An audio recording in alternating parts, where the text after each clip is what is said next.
साथियों, पूरे मुल्क के अंदर या भारत के अंदर संचार साथी एप्लीकेशन इन दिनों सुर्खियों में है। ये एप्लीकेशन है क्या? लोगों को डर क्यों है? इससे खौफ क्यों है? क्या हुकूमत वाकई में ज़िंदगी के अंदर जो निजी ज़िंदगी लोगों की उसमें दखल दे रही है? ये समझाने की कोशिश मैं चंद मिनट्स में करूंगा, और जिन जिन लोगों को अभी तक पता नहीं है कि संचार साथी ऐप क्या है, तो वो खुद जान जाएंगे, क्योंकि नया मोबाइल फ़ोन जो आप तक आएगा, मैन्युफैक्चरर्स को क्लियरली कह दिया गया 2 दिन पहले ऑर्डर्स निकाल कर कि उन फ़ोन्स में प्री इंस्टॉलेशन एप्लीकेशन की होनी चाहिए।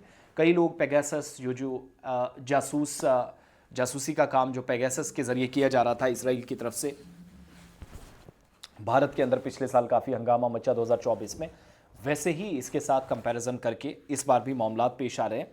और ऐप की सहूलियात जो है, एप्लीकेशन एक तो एप्पल स्टोर और गूगल प्ले स्टोर में पहले से मौजूद है।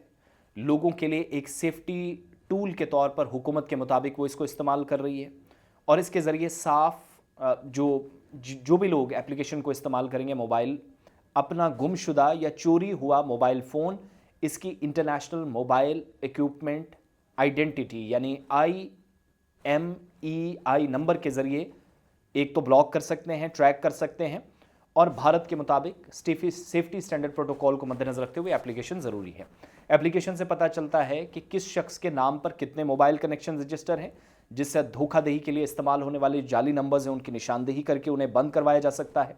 इसके अलावा अगर कहीं पर मुश्तबह धोखाधड़ी है तो कालों को इनको रिपोर्ट करने और इस्तेमाल जो फ़ोन शुदा है, जो भी इस्तेमाल शुदा फ़ोन है, ख़रीदने से पहले उसकी सच्चाई चेक करने का भी पता चलेगा। अब ये जो नया ऑर्डर है, नया हुक्म है, सरकार दे रही है, वो फरमान क्या है? 28 नवंबर को वजारत टेलीकम्युनिकेशन ने तमाम स्मार्टफोन्स मैन्युफैक्चरर्स को निजी तौर पर हिदायत दी कि वो अपने नए जो भी आलात हैं, मोबाइल फ़ोन्स हैं, संचार साथी ऐप पहले से इंस्टॉल करें। ये एप्लीकेशन बार सेट ऐप के वक्त जो है नज़र आने वाली और फ़ाल हालत में होगी, यानी सारा का सारा डेटा सरकार को पता होगा, किस मोबाइल पर किस नंबर पर कितने रजिस्ट्रेशंस हैं, मोबाइल फ़ोन कहीं चोरी हुआ। ये तो ऑलरेडी वैसे है सिस्टम बहुत सारी जगहों पर, लेकिन सरकार अपनी एप्लीकेशन लाई है जिससे शक व शुबहात है और अपोजिशन ने सवाल खड़े किए हैं। इन डायरेक्शंस में ये भी कहा गया है कि मैन्युफैक्चरर्स ये यकीनी बनाएंगे कि जो एप्लीकेशन है इसमें कोई भी स्पेशलिटी इनएक्टिवेट ना हो या महदूद ना हो। सारा का सारा सरकार को पता होना चाहिए। पहले से तैयार शुदा जो इक्विपमेंट है उसके लिए कंपनियों को सॉफ्टवेयर अपडेट के ज़रिए ऐप इंस्टॉल करनी होगी।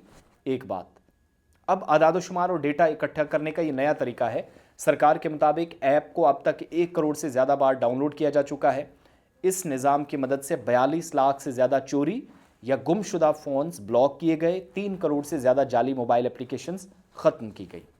सरकार का यह दावा है कि एप्लीकेशन जिस पर इतला दिए बगैर आपसे कोई मखसूस ज़ाती मालूमात खुदकार तौर पर हासिल नहीं कर सकता। अब शक व शुबात पता क्या है? कहा गया कि आपकी डिटेल जब तक आप ओके नहीं करेंगे, जैसे मेल ओपन करनी हो कहीं दूसरे डिवाइस में, तो आपको यस करना पड़ता है। ठीक वैसे यहाँ पर भी ज़रूरत पड़ेगी आपकी कंसेंट की। इसके बिना कोई भी आपके का डेटा खोल नहीं सकेगा। जबकि दूसरी तरफ इस एप्लीकेशन को खोलेंगे तो ये पता चलता है, ये सारे डिटेल्स हैं कि सरकार बेवकूफ़ आखिर कैसे और किसको बना रही है।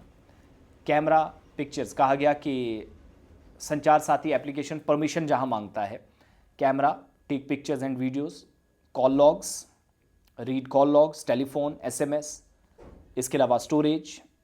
अदर्स में क्या आता है? Flash light, foreground services, control vibration, run at startup, Google Play licence check.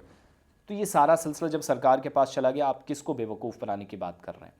Plus कई लोग इसको चाक्षु के साथ, जो एक फ्रॉड कम्युनिकेशन में मुलव्विस था, इजरायली स्पाईवेयर के साथ जोड़कर देखते हैं।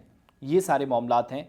टेलीकम्युनिकेशन कस्टमर प्रेफरेंस रेगुलेशन 2018 की जो अथॉरिटी ट्राई की है, telecom regulatory authority of India की, उसको लेकर भी शक व शुबहात हैं। तो इसलिए सरकार निजी डाटा पर चोरी से नज़र बनाए हुई है।